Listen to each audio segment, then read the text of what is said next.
12, which is ensuring sustainable consumption and production.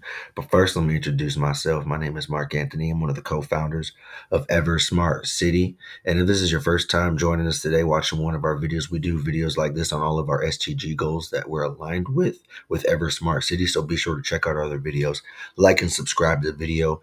If you want to follow us, you can find us on every social media, both LinkedIn, Twitter, Instagram, everywhere at EverSmart City. And if you like getting in on conversations like these, join our Discord. The link's going to be right here below, where you can jump in on our conversation, share some information, maybe the articles, blogs, stuff to continue the conversation and be a part of the community that we're building here. We love everybody that joins in. But first, so today we're going to be talking about the SDG goals and ensuring consumption and production, and some of the targets. So one of the first targets is implementing a 10-year framework. Here at EverSmart, we have about a 200-year framework, but we're starting, obviously scaling with our 5-year and 10-year plan in our program. Our programs to provide sustainable consumption and production. So our first project here in Phoenix, this is our pilot project here in Phoenix. So you'll hear me keep saying this just to, reinstate that we're going to be building to scale. This first project here in Phoenix is really just to start to roll out some of the technologies that we're going to be using to begin collecting data. And one of the main aspects of our community is our farmers market and our gardening, where we grow our own food. Now, this is your first time hearing about EverSmart City. It's a city built on a blockchain, where we find a bunch of different ways to implement blockchain into this community, and things that we do every day that could just make things a little bit more streamlined, in a nutshell, right? So our farmers market and our agricultural and growing food is going to be the first and main way that we use blockchain in terms of supply chain and supply chain management, from collecting data when you go to the farmer's market and say you pick up an apple, or you pick up another item, a banana, an avocado, an orange, and you can scan the QR code. You can look on the public block explorer, which is almost like a history or an index, where you can see the whole DNA of that item.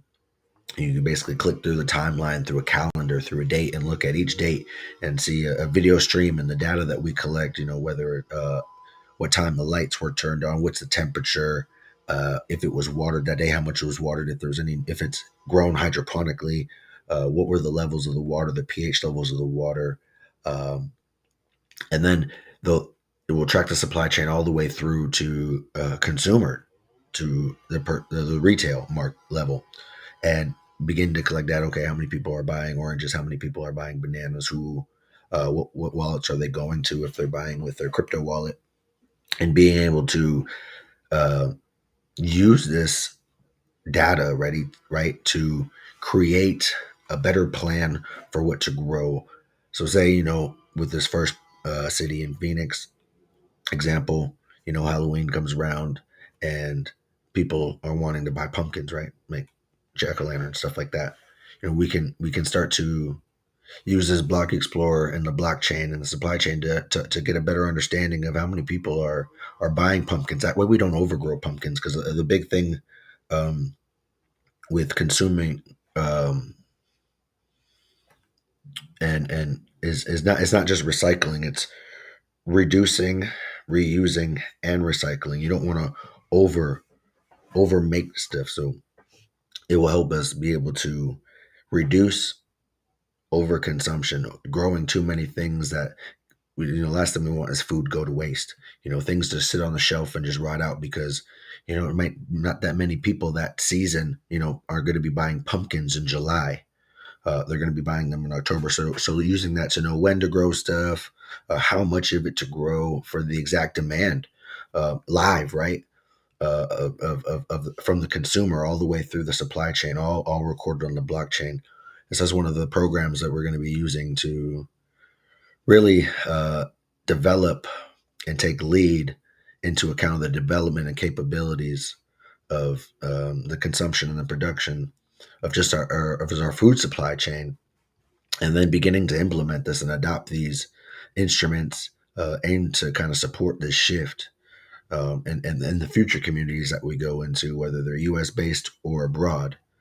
Um, and uh, the next topic that we have here on the targets would be the recycling. So in our community as well, we'll obviously have recycling, composting. We're going to do everything that we can in that sense, but also using those materials, whether it's waste to do a compost pile or using it, what's called waste to energy production, where you can take some of this waste and essentially burn it and use that heat or that expansion of air as pressure to spin turbines, which can charge batteries.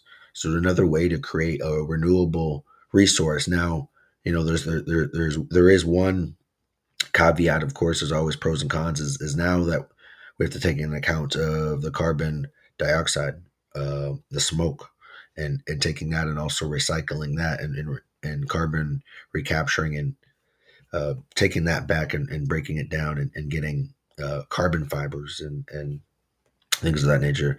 So our whole goal is really to reduce, reuse, and recycle, um, and then use these public block explorers, the blockchain, as a public tool for people to now raise awareness and education, as well as our incentivization programs inside of the community for tenants and residents who live there. Will have um, data or markers, taking the national averages or the local city averages of average household electric use or water usage, and we'll have incentivization programs that we've worked with the Arizona State University's sustainability department. They have a program in there called Green Light Solutions, and we worked with students from that program for 3 semesters in a row, and they helped us create different incentivization programs instead of coming from a mindset where we're going to fine and penalize people um,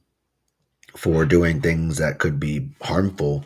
We're going to instead incentivize and reward people for doing things that are positive, whether it's volunteering in that community garden or, say the national average of electricity use is 6 kilowatt hours, and they beat the national average or even the local average of consumption.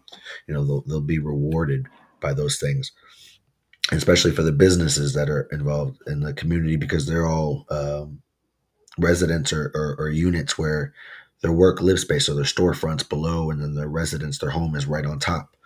So these business owners can begin to gain awareness of the energy and the water that they're using, and begin to install renewable energy generating capacities. Like I said, the waste to energy um,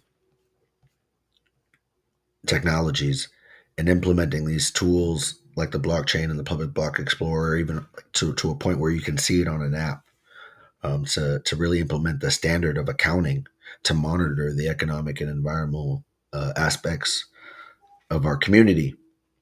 So, guys, um, if this is the type of conversation you guys like talking about, jump in our Discord. Check out our other videos. We have about 16 of these SDG goals that we go over. A lot of these kind of crossover and intersect. So definitely go out and check them out. Obviously, also follow us on all social medias, and we'll see you guys next time.